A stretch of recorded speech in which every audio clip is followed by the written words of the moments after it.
বছরের প্রথম দিনটা ভালো কিছু দিয়ে শুরু করা যাক। তাই বছরের প্রথম দিন ডালের বড়া, লাউ শাক ভাজি, মাছ ভাজা দিয়ে ইফতার করলাম। হ্যালো এভরিওয়ান, আসসালামু আলাইকুম। চলে আসছি নতুন আরও একটি ডেইলি ব্লগ নিয়ে। আজকের ব্লগটা হচ্ছে বছরের প্রথম দিনের ব্লগ। আশা করব পুরো ব্লগ জুড়ে সাথে থাকবেন, আর অবশ্যই একটি লাইক দিয়ে পুরো ব্লগ দেখার অনুরোধ রইল। তো চলেন ব্লগটি স্টার্ট করি। প্রথমে আমি লাউ শাকগুলো সিদ্ধ বসিয়ে দিয়েছি, আর অন্য একটা চুলায় আমি ফ্রাই প্যানে চিকেন ফ্রাই করার জন্য বসিয়ে দিয়েছি। দুই চুলায় দুইটা রান্না হচ্ছে, আর বাকি কী কী রান্না করব সব কিছু এক ঝলক দেখিয়ে দিচ্ছি।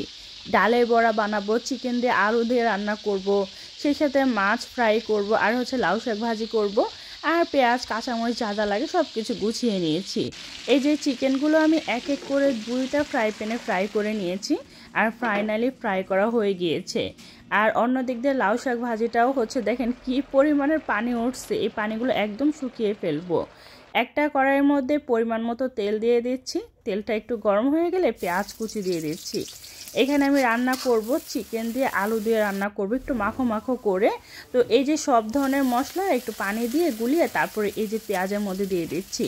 এখানে ছিল আদা রসুন বাটা, জিরা গরম মশলা বাটা, সেই সাথে হলুদের গুঁড়ো, লাল মরিচের গুঁড়ো, ধনিয়া গুঁড়ো, স্বাদ মতো নুন, মানে সব কিছু একসাথে দিয়ে খুব ভালোভাবে কষিয়ে নিচ্ছি।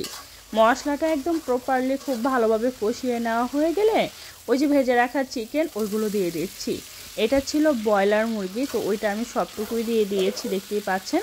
এবারে চিকেনটার সাথে মশলাটা খুব ভালোভাবে মিশিয়ে নিচ্ছি, মানে প্রায় 6 থেকে 7 মিনিটের মতন কষিয়ে নেব। আর এটা কষিয়ে নেওয়ার পর আমি এখানে আলু দিয়ে দিচ্ছি। যেহেতু নতুন আলু আর চিকেনগুলো আগে থেকে ফ্রাই করা, তাই এবার দুইটা একসাথে আমি আরও কিছুক্ষণ কষিয়ে নিব। এই তো 10 মিনিটের মতো এটা কষাবো, তো একটু পানি দিয়ে দিচ্ছি। আর পানিটা সুন্দর মতো একদম কষিয়ে কষিয়ে রান্না করতে হবে। আর চিকেনটা রান্না করতে কিন্তু খুব বেশি সময় লাগে না। তো এখানে দুইটা আস্ত রসুন দিয়ে দিয়েছি, তারপর আবারও কিছুক্ষণ নেড়ে চেড়ে দিচ্ছি। আর পানিটা পুরোপুরি শুকিয়ে গেলে তেল উপরে ভেসে আসলে পরিমাণ মতো ঝোল দিয়ে দিচ্ছি, মানে যতটুকু পরিমাণ আমার চাই। তো ঝোলটা দিয়ে আমি একটু নেড়ে চেড়ে নিচ্ছি। তারপরে যেটা করব, নাড়াচাড়া হয়ে গেলে একটা ঢাকনা দিয়ে ঢেকে এটা আমি অন্য চুলায় ট্রান্সফার করব। এবার লাউ শাক ভাজি করার জন্য একটা কড়াইয়ের মধ্যে পরিমাণ মতো তেল, পেঁয়াজ কুচি, রসুন কুচি আর শুকনো মরিচ এগুলো দিয়ে একটু ভালোভাবে ভেজে নিচ্ছি। আর লাউ শাক যখন সিদ্ধ করছিলাম না, তখন নুন আর কাঁচামরিচ ফালি দিয়ে সিদ্ধ করছিলাম। তো এইবার যেটা করতেছি, খুব ভালোভাবে ভেজে নেব, মানে এই যে পেঁয়াজ রসুন শুকনো মরিচের সাথে এই শাকগুলো খুব ভালোভাবে নিয়েছে একদম সুন্দর করে ভাজা ভাজা করব। আর তৈরি হয়ে যাবে লাউ শাক ভাজা। আর অন্য দিক দিয়ে দেখেন চিকেনটা কত সুন্দর করে হচ্ছে, আর অনেকগুলি কাঁচামরিচ দিয়ে দিচ্ছি, কারণ এই যে ঠান্ডা ওয়েদার, এই ওয়েদারে না ঝাল লাগেই না। তো বেশি করে তো মরিচের গুঁড়া দিয়েছি, আবার অনেকগুলি কাঁচামরিচও দিয়েছি যাতে করে অনেক বেশি ঝাল লাগে।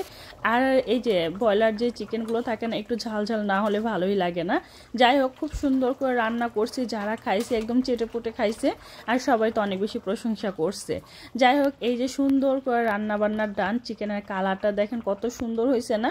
তো ফাইনালি আমার চিকেন রান্নার ডান। এবার বাকি যে রান্নাগুলো সেগুলো একটু একটু করে করব আর আপনাদের সাথে শেয়ার করব।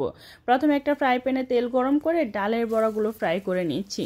যেহেতু আমি রোজা রেখেছি বছরের প্রথম দিন, আমার খুব ইচ্ছে ছিল যাতে করে বছরের প্রথম দিন ভালো কিছু করতে পারি। তো যাই হোক, আমার কাছে মনে হলো রোজা দিয়ে স্টার্ট করি, তো আমি রোজা রেখেছি বছরের প্রথম দিনটা।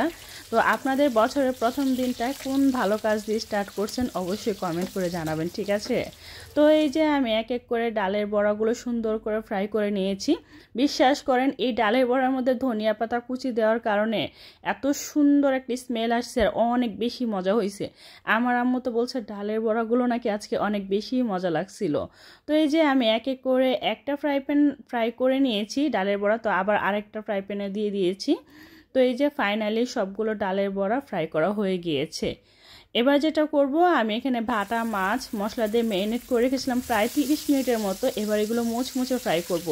আমি যে মাছগুলো শুধুমাত্র ফ্রাই করে গরম ভাত দিয়ে খাই, সেগুলো প্রায় 30 মিনিট 40 মিনিটের মতো মশলা দিয়ে ম্যারিনেট করে রাখি। বিশ্বাস করেন, ওই মাছ ভাজা দিয়ে গরম গরম ভাত 1 প্লেট না 2 প্লেট খাইতে পারবেন, এতটাই টেস্টি হয়।